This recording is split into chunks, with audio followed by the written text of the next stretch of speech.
Bonjour à toutes et à tous et bienvenue dans notre Twitter Live du Sursaut. Comme vous savez, l'American Jewish Committee est engagée depuis de nombreuses années sur le sujet du Hezbollah et milite notamment pour que l'organisation soit reconnue par le plus grand nombre d'États dans le monde pour ce qu'elle est, c'est-à-dire une organisation terroriste. La semaine dernière, le magazine Le Point a publié une grande enquête sur les activités du Hezbollah en Europe et notamment en France. Et nous avons le plaisir aujourd'hui de recevoir l'auteur de cette enquête, la journaliste Rachel Binas. Rachel Binas est journaliste reporter donc au Point et à Marianne notamment. Bonjour Rachel. Bonjour. Alors, sans plus attendre, je commence par notre première question. Jusque-là, on avait l'impression, en tout cas vu d'ici, que le Hezbollah intéressait assez peu finalement la presse française. Alors, qu'est-ce qui vous a poussé à mener et à publier cette enquête aujourd'hui? En effet, en fait, en France, on est persuadé que l'islam, se limite au sunnisme et aux populations arabo-musulmanes, en fait. On a des difficultés à saisir les évolutions. Parce que l'islam, aujourd'hui en France, se manifeste aussi à travers la communauté turque, la communauté tchétchène ou les Libanais chiites. On en parle peu parce qu'en fait, on se concentre essentiellement sur les groupes terroristes qui nous visent explicitement. On reviendra plus tard sur la catégorisation du Hezbollah. Mais les attentats récents en France ont été revendiqués surtout par Daesh. Ceux de novembre 2015, Charlie Hebdo, on a Al-Qaïda aussi qui a menacé directement la France. Mais et la branche militaire du Hezbollah, elle se montre plutôt discrète. Heu, Concernant ce sujet-là, moi, ça fait pas mal d'années que je traite notamment de l'islam, du terrorisme. Ici, j'ai reçu des informations, en fait, sur ce sujet-là précisément, qui parfois des inquiétudes, hein, des informations qui venaient essentiellement d'ailleurs de l'étranger, où on est peut-être un peu moins frileux qu'en France.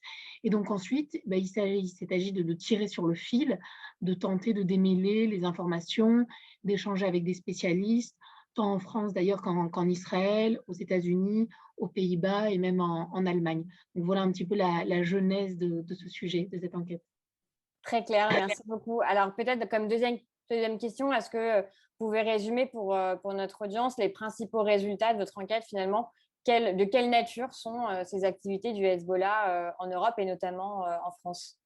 Alors, tout d'abord, l'article montre, je crois, les difficultés que peut avoir la France lorsqu'il s'agit, d'évoquer ce sujet et même d'enquêter, hein. On le voit puisque le point de départ de cet article, c'est une affaire, c'est l'opération Cédar, une opération qui a été menée conjointement par les États-Unis et la France pour démanteler une filière de blanchiment d'argent, donc qui avait lieu entre, l'Amérique du Sud, les cartels de drogue et puis, l'Europe et le Liban accessoirement, une affaire qui rapportait plusieurs millions d'euros par an et on estime qu'environ 20 de ces sommes auraient abouti dans les caisses du Hezbollah.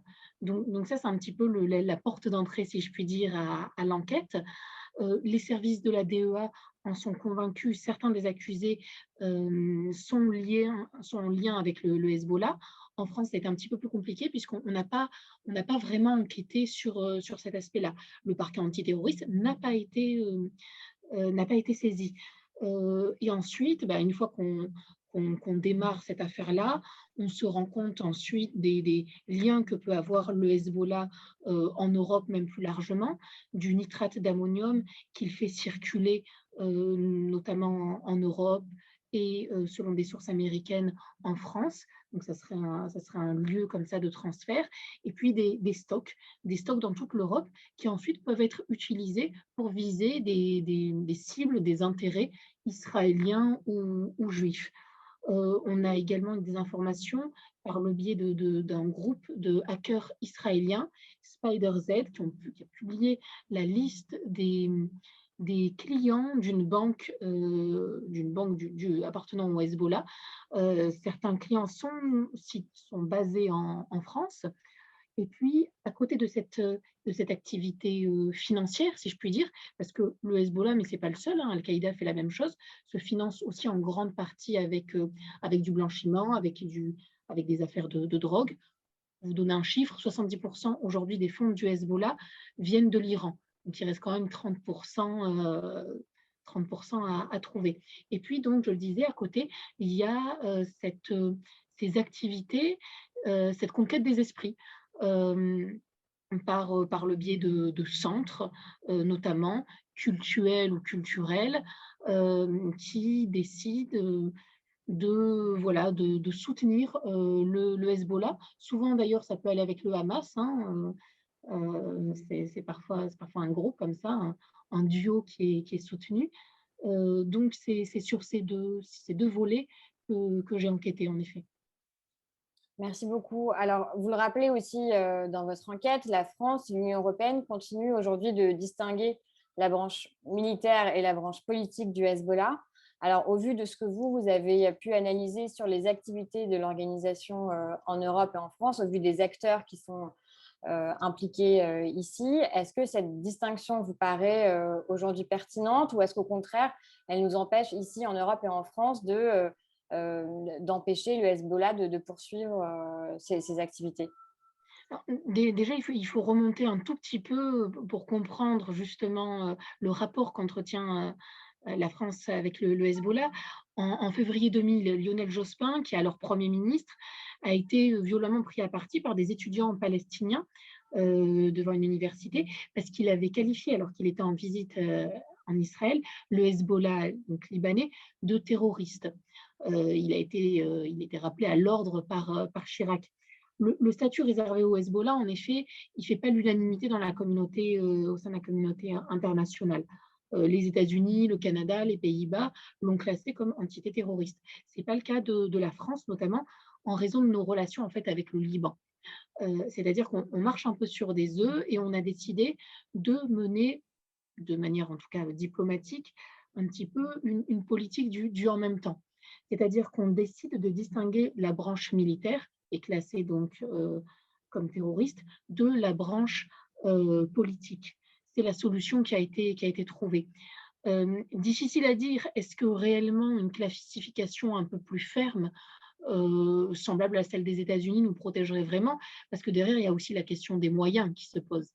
On voit on a déjà des difficultés à suivre en France les personnes qui se revendiquent au pro d'un islam sunnite, radical, violent et soutenant le terrorisme ou le djihadisme plus largement.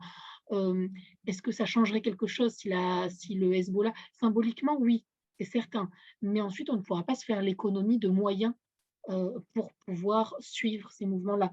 Ce qu'il faut dire quand même, c'est que même si c'est tout le paradoxe français, même si on ne classe pas l'entièreté de l'organisation comme groupe terroriste, il y a eu un suivi. Par exemple, le centre Zahara à Grande-Sainte, qui a été fermé et dont le fondateur, le président, avait expliqué qu'il soutenait le Hezbollah et le Hamas. Ils s'en revendiquaient. Donc, ça ne nous empêche pas d'un suivi. Ensuite, une classification plus ferme, pourquoi pas, mais encore une fois, il faut que derrière les moyens suivent. Sinon, voilà, ça reste purement symbolique. J'ai du mal à voir l'intérêt concret.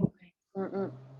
Très, très, très clair. Merci beaucoup. Alors, peut-être une dernière question sur la réception qu'a pu avoir votre enquête, parce qu'on a suivi lorsque des révélations du même type avaient été faites en Angleterre, puis en Allemagne, il y avait eu un assez fort retentissement. Alors, ma question, c'est comment est-ce que votre article, votre enquête a été reçue ici et comment est-ce que vous expliquez l'intérêt que ça a pu susciter ou non en France? Alors, il y a eu un intérêt très fort, notamment, on va dire, des lecteurs lambda, si je puis dire. Euh, Ça, il était visible à travers notamment les réseaux sociaux, hein, assez impressionnant. Moi, j'étais un petit peu surprise, mon côté néophyte en la matière, euh, notamment sur les réseaux sociaux, mais il y a eu un intérêt qui a dépassé les frontières parce qu'il a été repris au Liban, au sein des médias libanais, notamment. Mais peut-être un intérêt, on va dire, et il y a peut-être une forme presque de petite déception, un intérêt surtout des médias dits juifs. Et ça, je pense que c'est... La communautaire. Ouais, ouais, ouais. Et je pense que c'est dommage. C'est dommage parce qu'en fait, ben, on se rend compte qu'encore une fois, sur ces questions-là, ben, la communauté juive est sûrement en avance et qu'il faut un temps pour que des Français non juifs, notamment du monde médiatique, politique, et cetera, s'emparent réellement de ces sujets-là.